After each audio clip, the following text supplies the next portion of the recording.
Remember when it was bad for local media to convey coordinated messages over the airwaves? You know, like when Sinclair Media asked local anchors at their stations to read the same promo script to describe their newscasts. They were derided by legacy media as Orwellian, Soviet-style propagandists who had created local Stepford wives. Oh, the outrage. You get the idea there, what's going on. All these anchors and all these markets are required to read this script. It's attacking fake news. If you are centralizing a political message to however many, more than 200 stations, I think it'll be if they get the FCC approval for this, to 200 stations, you have one of the great political messaging machines in the world. So it was an abuse of the media for Sinclair to air these homogenized promos in local markets. But when the legacy media coordinate messages across local markets, it's apparently no problem at all. Tomorrow, over 350 papers organized by the Boston Globe will print coordinated editorials to denounce the president for his fake news comments and media trash talk. Sounds like one of the great political messaging machines in the entire world, if you ask me. Marjorie Pritchard of the Boston Globe told CNN, quote, "We have some big newspapers, but the majority are from smaller markets, all enthusiastic about standing up to Trump's assault on journalism." What we are witnessing is the full-on politicization of the media. As Steve Bannon once said, the media have become the opposition party, and that's a pity. I think it's ever since their disastrous misreading of the electorate in 2016, they have obsessively worked to prove themselves right.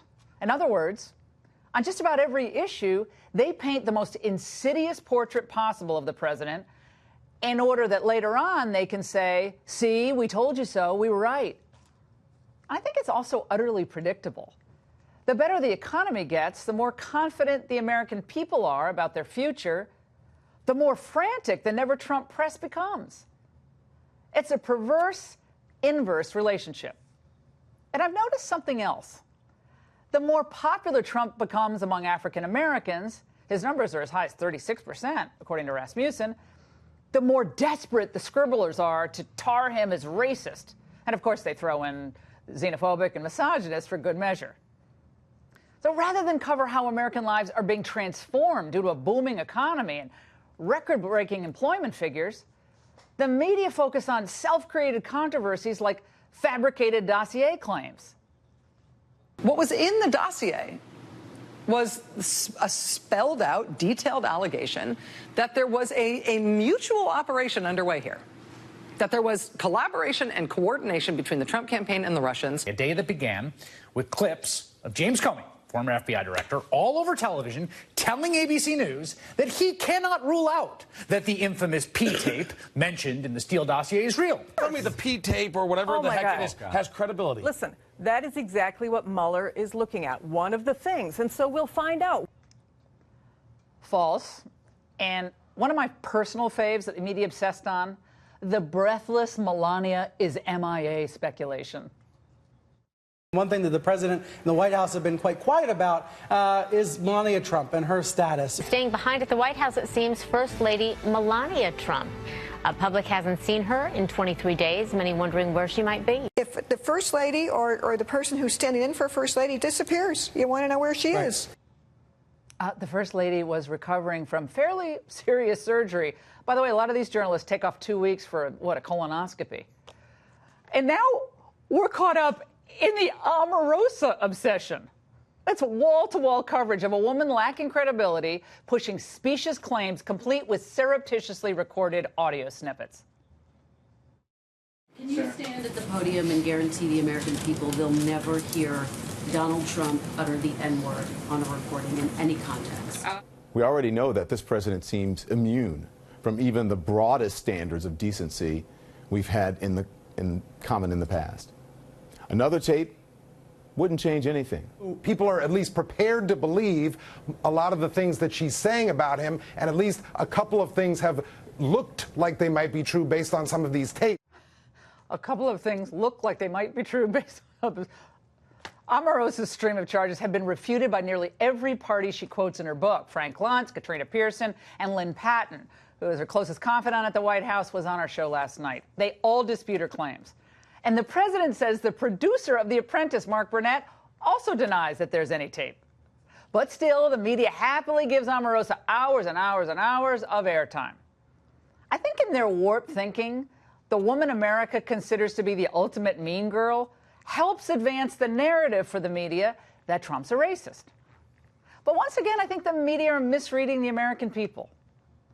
Here's the latest data. According to an NPR PBS NewsHour Marist poll, that's a mouthful, 71% of Americans have not very much or no confidence at all in the media, compared to just 25% who have a great deal of confidence, or quite a lot. But the amazing thing is, the media don't seem to care about what the consumers of news are shouting at them.